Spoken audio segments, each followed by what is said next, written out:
প্রিয় দর্শক, আপনাদের শুভেচ্ছা জানিয়ে universal medical college and hospital আজকের সংবাদপত্রের আজকের পর্বটি শুরু করছি। আমি মীর মাসরুর জামান।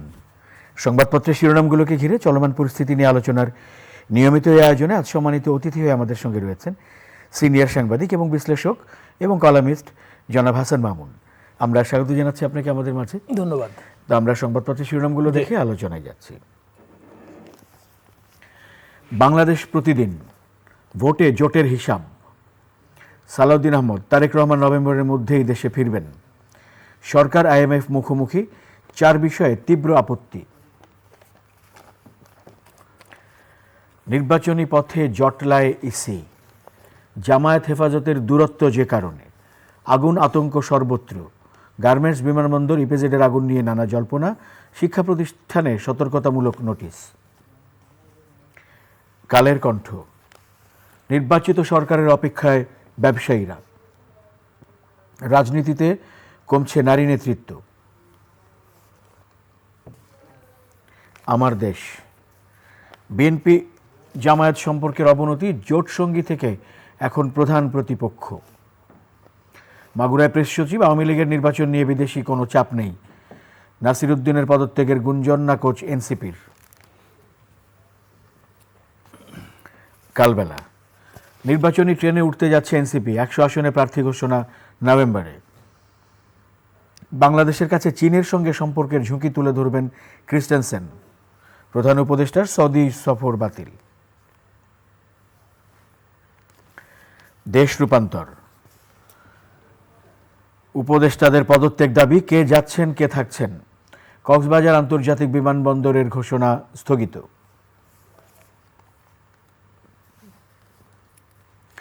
খবরের কাগজ, শরিকদের আসনে জয় নিয়ে দুশ্চিন্তায় বিএনপি, ত্রয়োদশ জাতীয় সংসদ নির্বাচন। অবরুদ্ধ ঢাকার ফুসফুস ওসমানী উদ্যান, দমবন্ধ প্রকৃতি, চলছে বুলডোজার। সময়ের আলো, ছোট দলের মাথায় হাত, নতুন প্রশ্নে সমাধান খুঁজছে কমিশন। আলোকিত বাংলাদেশ, ক্ষমতায় গেলে প্রধানমন্ত্রী হতে পারেন খালেদা জিয়া, জানালেন মির্জা ফখরুল ইসলাম আলমগীর। সড়কে ঝরল আরও 12 প্রাণ। দৈনিক করতোয়া, যমুনা রেল সেতুর পিলারে ফাটল, কর্তৃপক্ষের দাবি বিপজ্জনক না। আমরা শিরোনামগুলো দেখছিলাম, আজ রাজনৈতিক বিষয়ে বেশিরভাগ শিরোনাম রয়েছে, তবে আমরা একটু শুরু করছি মানবজমিনের সংবাদ শিরোনামটি নিয়ে। এটি আগুন আতঙ্ক সর্বত্র, এরকম একটি সংবাদ শিরোনাম করা হচ্ছে এবং আমরা জানি গণমাধ্যমের সুবাদে যে এই মুহূর্তে মিরপুরে একটি ভবনে, মিরপুরের কালশিতে একটি ভবনে আগুন জ্বলছে। ওখানে একটি পোশাক কারখানা রয়েছে এবং একটি কমিউনিটি সেন্টারও রয়েছে একই ভবনে।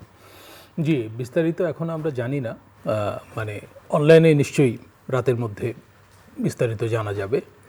তো বোধহয় 5 তলা না 6 তলা ভবনটা, এটার 6 তলায় আগুনটা লেগেছে। তো আমরা আশা করব যে আগুন নিয়ন্ত্রণে চলে আসবে।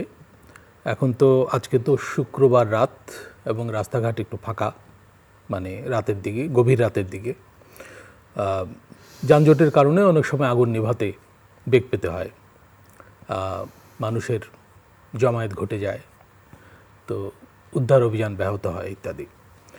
তো আমরা আশা করব এটা নিয়ন্ত্রণে আসবে। মনে হয় না সেটা বড় রকম কোনো ঘটনা, তবু আমরা অপেক্ষা করব পরিস্থিতি জানার জন্য। তো আগুন আতঙ্ক চলছে দেশে, কারণ বড় ধরনের 3টা অগ্নিকাণ্ড আমাদেরকে দেখতে হয়েছে, মোকাবেলা করতে হয়েছে। ইপিজেডের অগ্নিকাণ্ড আলোচিত হয়েছে খুবই, সেখানে ব্যাপক ক্ষয়ক্ষতি হয়েছে।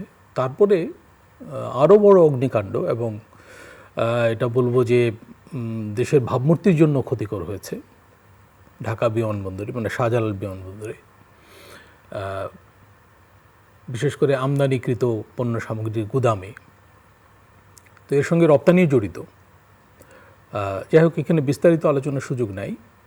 তো বিনিয়োগকারী, বিশেষ করে ছোট মাঝারি বিনিয়োগকারীরা কিন্তু ক্ষতিগ্রস্ত হয়েছে। কয়েকটা খাত, এর মধ্যে ওষুধ খাত ক্ষতিগ্রস্ত হয়েছে। ওষুধ খাত আলাদা করে বক্তব্য দিয়েছে যে তাদের ক্ষয়ক্ষতি কত হয়েছে। ক্ষয়ক্ষতির একটা হিসাব তাৎক্ষণিকভাবে এসছে। তো এই হিসাবটা হচ্ছে সরাসরি ক্ষতির হিসাব। অপ্রত্যক্ষ ক্ষতি কিন্তু বিপুল, এর 8-10 গুণ হবে। তো ওই সময় এরকম খবরও পাওয়া গিয়েছিল যে কোনো কাস্টমার মানে বায়ার ওই পরিস্থিতিতে অন্যদিকে চলে গেছে। তো আমরা তো ট্রাম্পের শুল্ক নীতিতে ইতিবাচক অবস্থানের কারণে আশা করছিলাম যে আমরা আন্তর্জাতিক বাজারে ভালো করব বাণিজ্যের ক্ষেত্রে। তো এই ধরনের ঘটনা ঘটতে থাকলে শুধু দেশে না, দেশে বিনিয়োগকারী এবং ব্যবসায়ীরা আতঙ্কিত হবে না বা তারা আস্থার সংকটে পড়বে না।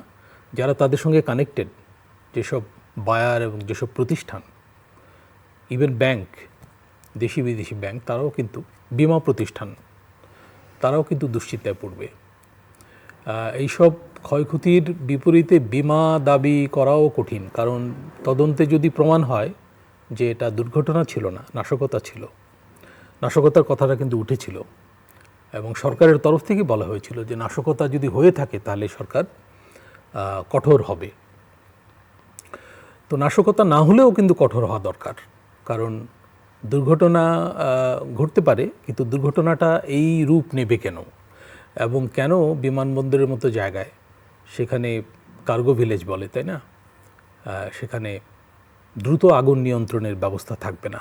আমরা তো অনেকগুলো ঘাটতির কথা জানতে পেরেছিলাম তখন, যে এটা নেই, সেটা নেই, জরিপ হয়নি, ইন্সপেকশন হয়নি ইত্যাদি। যাই হোক, তো এই সময়টা অবশ্য আগুনের সময়, মানে আগুন লাগার সময়, সেটাও ঠিক আছে, কিন্তু আমাদের তো সতর্কতা লাগবে। এবং এই যে গার্মেন্টস ফ্যাক্টরিতে আগুন, এটা কিন্তু মোটামুটি নিয়ন্ত্রণে এসেছিল একটা সময়, তো এটা নিয়মিত ঘটনা ছিল। আমরা কয়েকটা বড় ঘটনার কথা জানি যেগুলো সারা বিশ্বে আলোচিত হয়েছে। রানা প্লাজার কথা জানি, রানা প্লাজা অবশ্য ভবন ধসের ঘটনাও ঘটেছে এবং রেকর্ড সংখ্যক শ্রমিক মারা গেছে, সেগুলো এখনও আলোচিত হয়, আমাদের স্মৃতিতে আসে এইসব ঘটনা। তারপর কিন্তু বিষয়টা অ্যাড্রেস করা হয়েছিল এই সেক্টরে, এবং অনেক কলকারখানায় মানে সেফটি সিকিউরিটি অনেক বেড়েছিল এবং আমাদের বায়াররাও এখানে কন্ট্রিবিউট করেছিল, কারণ তাদের স্বার্থও তো জড়িত। যাই হোক, তারপরও এই খাতে কিন্তু অনেক কারখানা এখনও নিরাপত্তার দিক থেকে ঝুঁকিতে আছে, সেগুলোকে চিহ্নিত করে ব্যবস্থা নেওয়া উচিত। এবং সমিতির বাইরে যেসব কারখানা আছে সেগুলোতে কিছু সংকট আছে বলে মনে হয় এবং জানা যায়, এই দিকে সরকারকে দৃষ্টি দিতে হবে। তো আমরা আশা করব যে কালশির আগুন নিয়ন্ত্রণে চলে আসবে এবং সরকার সংশ্লিষ্ট কর্তৃপক্ষের তড়িৎ ব্যবস্থা আমরা এই অনুষ্ঠান থেকে দাবি করব।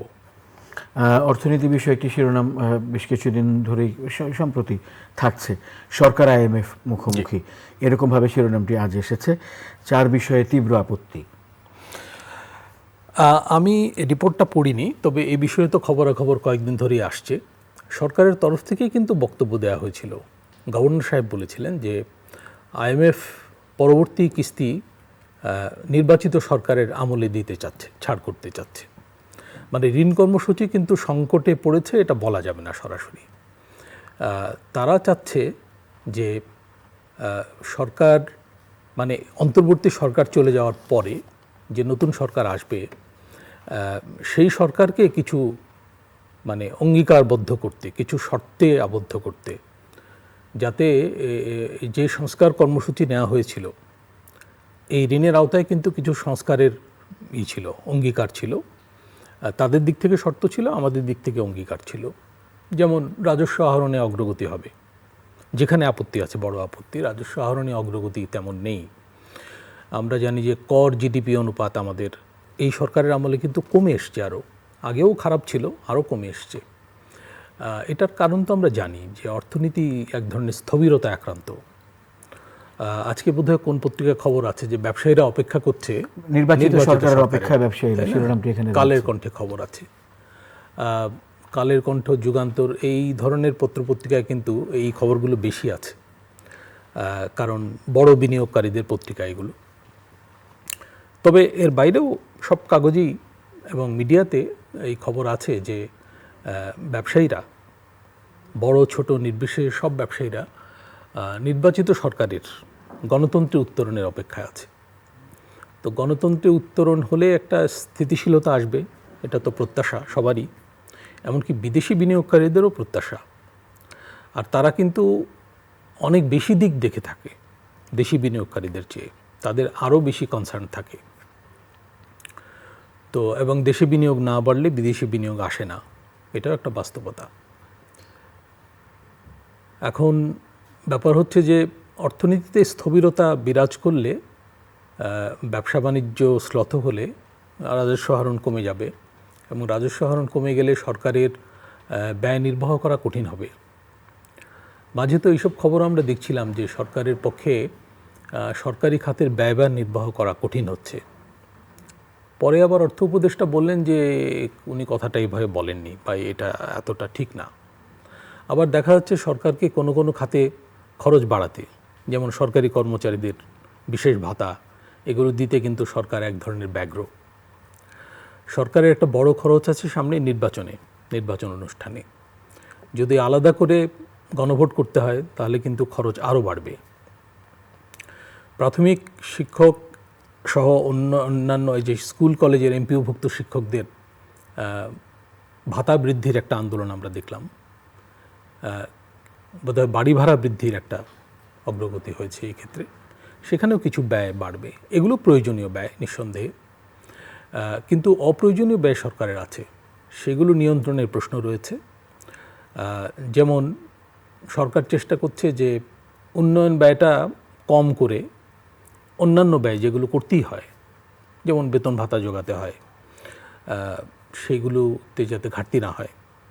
সরকারের কিছু কেনাকাটা আছে, সেই কেনাকাটাও সরকার অব্যাহত রাখতে চাচ্ছে।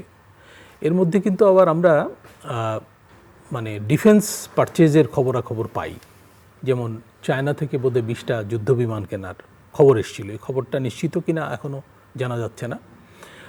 আজকে খবর আছে যে আমাদের এখানে যিনি মার্কিন যুক্তরাষ্ট্রের তরফ থেকে রাষ্ট্রদূত হতে যাচ্ছেন বলে ধরে নেওয়া যায়, কারণ হ্যাঁ, প্রেসিডেন্ট ট্রাম্প অনুমোদন করেছেন, তো তার একটা শুনানি হয়েছে সিনেটে, পররাষ্ট্র বিষয়ক কমিটিতে। তো সেখানে তাকে প্রশ্ন করা হয়েছিল যে উনি কি পলিসি এখানে মানে পার্সু করবেন। তো উনি বলেছেন যে এখানে বাংলাদেশ সরকার যাতে চীনের দিকে বেশি ঝুঁকে না পড়ে নিরাপত্তা সহ অন্য সব ক্ষেত্রে, সেইটা উনি বোঝাতে চাবেন যে ওই দিকে যাওয়াটা ঝুঁকিপূর্ণ, এবং সামরিক সহায়তা যাতে যুক্তরাষ্ট্রের সঙ্গে বাড়ে সেই চেষ্টা উনি করবেন। তো এটা স্বাভাবিক, যে দেশ সেই দেশের রাষ্ট্রদূত তার স্বার্থই রক্ষা করবে, আমরাও তাই চাইব। তো আমাদেরকে কিন্তু এই পরিস্থিতিতে, একটা জটিল পরিস্থিতির মধ্যে কিন্তু আমরা আছি আঞ্চলিকভাবে এবং আন্তর্জাতিকভাবে। সেখানে অন্তর্বর্তী সরকারকে যেমন মানে মাথা ঠান্ডা করে পথ চলতে হবে, নির্বাচিত সরকারের সামনেও কিন্তু এগুলো চ্যালেঞ্জ, যে আমরা আমাদের এই অঞ্চলে মানে শক্তি প্রভাব বৃদ্ধিতে উৎসাহী সব শক্তিকে যাতে মানে বুদ্ধিমত্তার সাথে মোকাবেলা করে আমরা যাতে নিজের স্বার্থ রক্ষা করতে পারি, এবং আমাদের নিরাপত্তা, আমাদের উন্নয়ন, আমাদের গণতন্ত্র, এই বিষয়গুলো যাতে আমরা নিশ্চিত করতে পারি। তো এই হচ্ছে বিষয়। আমি মানে একটু বিস্তৃত জায়গায় চলে যেতে চাচ্ছিলাম, বাট সময় নেই। আমরা আরেকটি শিরোনামে যে রাজনৈতিক বিষয় শিরোনাম, ক্ষমতায় গেলে প্রধানমন্ত্রী হতে পারেন খালেদা জিয়া, এরকম একটি কথা আজ একটি সংবাদপত্রের শিরোনামে আমরা দেখতে পাচ্ছি। এটি মির্জা ফখরুল ইসলামের আলমগীরের বরাত দিয়ে বলা হয়েছে। তবে এখানে আবার এটিও বলা হয়েছে যে নভেম্বরের মধ্যেই ফিরতে পারেন তারেক রহমান। জি, আজকে ফখরুল সাহেব এটা বলেছেন, সালাউদ্দিন সাহেবও বোধহয় বলেছেন একই কথা। তো আমরা তো বরঞ্চ জানি, বা আলোচনা দেশের বাইরেও হচ্ছে, যে বাংলাদেশের হবু প্রধানমন্ত্রী হচ্ছেন তারেক রহমান সাহেব। আন্তর্জাতিক মিডিয়ায় কিন্তু 2-3 মাস আগেই এই খবরটা হয়েছিল, তাকে ওইভাবেই মানে চিত্রিত করা হয়েছিল। তো যাই হোক, মানে বেগম জিয়া প্রধানমন্ত্রী হবেন কিনা, বা নির্বাচনে দাঁড়াবেন কিনা, কিংবা নির্বাচনী প্রচারণায় অংশ নেবেন কিনা, এগুলো কিন্তু এখনই স্পেকুলেশনস, এবং সব কিছুই নির্ভর করছে তার শারীরিক অবস্থার ওপর। এই কথাটা বারবারই বলা হচ্ছে। তবু এই প্রশ্নটা আসে, এবং এই প্রশ্নের জবাব বিএনপির নেতাদের দিতে হয়, এবং তারা কিন্তু ওই কথাটাই বলেন যে এটা তার ব্যাপার, তার শারীরিক অবস্থার ব্যাপার। কারণ খালেদা জিয়া তো অপ্রতিদ্বন্দ্বী নেত্রী, শুধু বিএনপিতে না, জাতীয় পরিসরেও কিন্তু খালেদা জিয়ার সম পর্যায়ের কেউ কিন্তু এখন আর নেই। তো একটা সময় পর্যন্ত তো শেখ হাসিনাকে অপ্রতিদ্বন্দ্বী বলা হতো যে তার কোনো বিকল্প নেই। যাই হোক, দৃশ্যপট তো সম্পূর্ণ বদলে গেছে। তো খালেদা জিয়া যদি সুস্থ থাকতেন এই বয়সেও, আমরা জানি তাকে কারাগারে থাকতে হয়েছে এবং সেখানে তার ভালো চিকিৎসা হয়নি। দলের তরফ থেকে অভিযোগ আছে তার অপচিকিৎসা হয়েছিল, তাকে হত্যার চেষ্টা হয়েছিল, এরকম এলিগেশনও আছে। তো সেগুলো আমরা জানি না সঠিক, কিন্তু ওনার শারীরিক অবস্থা তো মোটেও ভালো না। তো এই অবস্থায় দলকে পরিচালনায় উনি তার ছেলে তারেক রহমান সাহেবকে বুদ্ধি পরামর্শ দেবেন, এটা যদি উনি করতে পারেন, মানে এটুকু, সেটাই মনে হয় যথেষ্ট। আমরা শিরোনামে আরেকটি জিনিস দেখতে পাচ্ছি, নির্বাচনী ট্রেনে উঠতে যাচ্ছে এনসিপি, নভেম্বরের মধ্যে 100 আসনে প্রার্থী ঘোষণা। হ্যাঁ, প্রার্থী ঘোষণার আলোচনা শুরু হয়ে গেছে। আজকে কিন্তু এই খবরও আছে যে বিএনপি এই মাসের মধ্যে 200 আসনে একক প্রার্থীকে গ্রিন সিগন্যাল দেবে সম্ভবত। এই কথাটা সালাউদ্দিন সাহেব বলেছেন সাংবাদিকদের, যে উনি কিন্তু হয়তো কথাটা বলেছেন, সুনিশ্চিত না। তো আমরা জানি যে এর মধ্যে এটা নিয়ে একটু মিডিয়ার সঙ্গে তর্ক বিতর্কও হলো বিএনপির নেতৃস্থানীয় লোকদের। সেটা হলো যে মিডিয়াতে নামধামও এসেছিল যে কারা কারা আপনার মনে আছে নিশ্চয়ই, কিছু কিছু পত্রিকার নামধাম চলে এসেছিল যে এদেরকে গ্রিন সিগন্যাল দেওয়া হয়েছে, বিশ্বস্ত সূত্রে জানা গেছে। তো পরে দল থেকে বলা হয়েছে যে সেটা এখনও নিশ্চিত হয়নি। যাই হোক, তো এই মাসের মধ্যে নিশ্চিত হবে বলে মনে করা হচ্ছে। এখন এনসিপিও দেখা যাচ্ছে 100 আসনে তাদের প্রার্থী দেবে। জামায়াতে ইসলামী কিন্তু শোনা যায় যে তারা অনেক আগেই প্রার্থী চূড়ান্ত করেছে এবং তারা ভিতরে ভিতরে প্রচারণা চালাচ্ছে। বিশেষ করে তাদের নারী সদস্যরা ঘরে ঘরে যাচ্ছেন এবং উদ্বুদ্ধ করার চেষ্টা করছেন। তাদের ক্রাউড ফান্ডিংয়ের কথাও শোনা যায় এবং নারীরা নাকি সেখানে কন্ট্রিবিউট করছে, এইসব খবর আমরা ব্যক্তিগত পর্যায়ে শুনি। যাই হোক, এনসিপি প্রার্থী তালিকা দেবে, এর চেয়ে আরেকটা বড় খবর কিন্তু আছে যে এনসিপি কোন দিকে যাবে।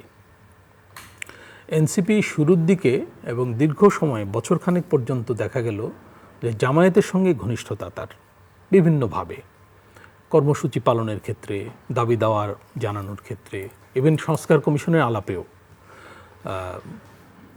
এবং গণভোট যে হতে যাচ্ছে এটা আগে হওয়া উচিত, এইসব প্রশ্নেও এনসিপি ছিল জামায়াতের কাছাকাছি। কিন্তু এই জুলাই সনদে স্বাক্ষরকে ঘিরে জামায়াতের সঙ্গে সম্পর্কের একটা বড় রকম অবনতি হয়েছে এবং তিক্ত বাক্য বিনিময় এখনও চলছে। যাই হোক, তো এনসিপি জামায়াতের দিকে যাবে কিনা এই প্রশ্ন ছিল। এখন প্রশ্ন উল্টো, যে বিএনপির দিকে যাবে কিনা। বিএনপি কিন্তু জুলাই সনদে তো বিএনপিও স্বাক্ষর করেছে। হ্যাঁ, বিএনপিও স্বাক্ষর করেছে, কিন্তু এনসিপির সঙ্গে নাকি জামায়াতের একটা সমঝোতা ছিল যে দুপক্ষের কেউই স্বাক্ষর করবে না এবং না করে সরকারের উপর, এমনকি বিএনপির উপর চাপ সৃষ্টি করবে, যাতে এরা জুলাই সনদ বাস্তবায়নের ব্যাপারে তাদের যে দাবি, তাদের যে দেখানো পথ, সেই পথে যেতে এই দুই পক্ষ বাধ্য হয়। তো সেখান থেকে জামাত একটু সরে গেছে বলে এনসিপি মনে করছে এবং এটা তো প্রকাশ্যে বলাও হয়েছে, তাই না, যে গণপ্রতারণায় অংশ নিয়েছে জামায়াত ইত্যাদি। তো এখন এনসিপি কোন দিকে যাবে এটা একটা প্রশ্ন। মাঝে আলাপ চলছিল যে এনসিপিকে ঘিরে একটা জোট হবে কিনা, সে আলাপটা কিন্তু তলিয়ে গেছে। এখন এনসিপি একটু সংকটে পড়ে গেছে। এনসিপির যে কালকে একটা দলীয় জমায়েত হয়েছে, সেখানে তাদের নিজেদের মধ্যে সংঘাতের খবরও এসছে। তো সেখানে, যাই হোক, সেটা মূল খবর না। মূল খবর হচ্ছে তাদের নেতারা সেখানে বক্তব্য রেখেছেন। দুজন মুখ্য সমন্বয়ক, সার্জিস আলম এবং হাসনাত আবদুল্লাহ। তারপরে নাসিরুদ্দিনের পদত্যাগের একটা খবর ছড়িয়েছিল, সেই খবরটা ঠিক না, নাকচ করেছেন। যাই হোক, মিডিয়ারও উচিত সতর্কভাবে নিউজ করা এবং চেক করে নিউজ করা, সেটা অনলাইনে হলেও। এতে তো আমাদের ভাবমূর্তি জড়িত এর সঙ্গে, এবং উনিও এই কথাটা বলেছেন যে মিডিয়ার ভাবমূর্তি ইতিমধ্যে খারাপ, আরও যেন খারাপ না হয়।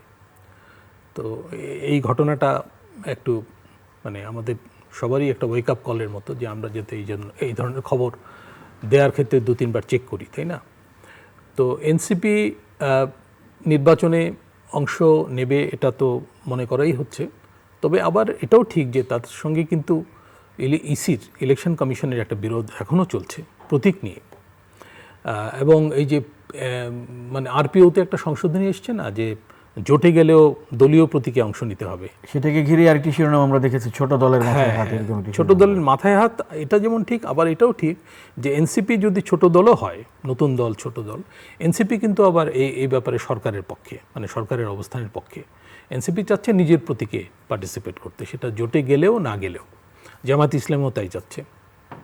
এ ব্যাপারে রাজনৈতিক বিভক্তি আছে। বিএনপি চাচ্ছে না, বিএনপি চাচ্ছে আগের নিয়মে হোক, খোলা থাকুক জিনিসটা, যে যে প্রতীকে অংশ নিতে চায় নেবে।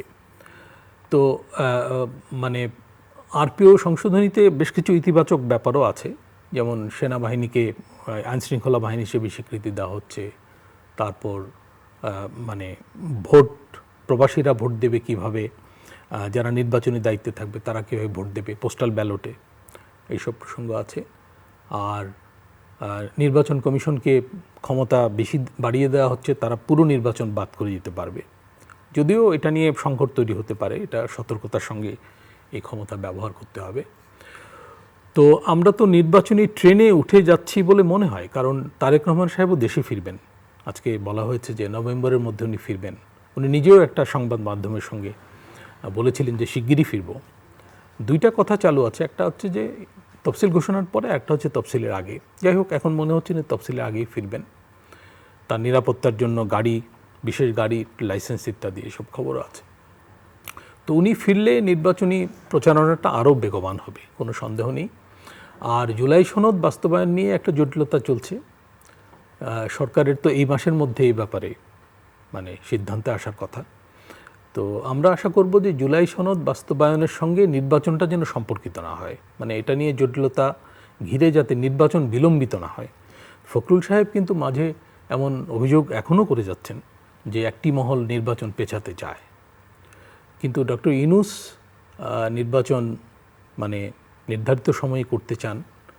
এইটা বারবারই বলা হচ্ছে। আমাদের সরকারের যে প্রেস সচিব, তিনি কিন্তু আজকেও, গতকালও বলেছেন যে নির্বাচন সময় মতো হবে এবং এই ব্যাপারে কোনো ব্যত্যয় হবে না। তো এই হচ্ছে ব্যাপার। এখন মানে এটা ঘিরে রাজনীতিতে উত্তেজনা, অস্থিরতা বদলে যেন একটা উৎসবমুখর পরিবেশ তৈরি হয়। এবং এর ভেতর দিয়ে এই যে বলা হচ্ছে যে ব্যবসায়ীরা, শিল্পপতিরা অপেক্ষা করে আছে যে দেশে একটা স্বাভাবিক পরিবেশ আসবে এবং বিনিয়োগ বাড়বে। কর্মসংস্থান পরিস্থিতি কিন্তু যথেষ্টই খারাপ। আজকে এই মানে আমি জানি না পত্রপত্রিকায় বাজারের খবর আছে কিনা, বাজারে কিন্তু মানে পণ্য বাজারে এক ধরনের মানে ঊর্ধ্বগতি আছে। শুধু একটা ভালো খবর যে শীতকাল চলে আসছে, শীতের শাকসবজি যদি বাজারে আসে তাহলে একটু পরিস্থিতি স্বাভাবিক হবে। কিন্তু চালের দামে ঊর্ধ্বগতি আছে, আলু এবং পেঁপে ছাড়া সব জিনিসের দাম কিন্তু বাড়ছে। মানে ডিমের দাম মাঝে বেশ বেড়েছিল। ডিমের ওপর আমাদের নির্ভরশীলতা আছে যথেষ্টই, বিশেষ করে গরিব মানুষদের। এবং শহর বন্দরে যারা একা থাকে, মেসে থাকে, তারা কিন্তু ডিমের ওপর খুবই নির্ভরশীল। রেস্টুরেন্টগুলো ডিমের ওপর নির্ভরশীল, বেকারিগুলো। ফলে ডিমের দামটা নিয়ন্ত্রণে রাখতে হবে, প্রয়োজনে আমদানির ব্যবস্থা করতে হবে। তো যাই হোক, এখন মানে সরকারের সামনে দুইটা চ্যালেঞ্জ। একটা হচ্ছে যে রেগুলার কাজগুলো সুষ্ঠুভাবে করা, এই কাজে কিন্তু সরকার দক্ষতার পরিচয় দিতে পারেনি। আরেকটা হচ্ছে যে বিতর্কমুক্তভাবে নির্বাচনের এই যে প্রক্রিয়া, এটাকে এগিয়ে নেওয়া। অনেক অনেক ধন্যবাদ জনাব হাসান মামুন আজকে আমাদেরকে সময় দেওয়ার জন্য এবং আপনার আলোচনার জন্য। তো অবশ্যই প্রিয় দর্শক, আপনাদেরও ধন্যবাদ সঙ্গে থাকার জন্য। চ্যানেল আইয়ের নিয়মিত আয়োজন universal medical college and hospital আজকের সংবাদপত্রের আজকের পর্বটি এ পর্যন্তই। ভালো থাকবেন সবাই, শুভরাত্রি।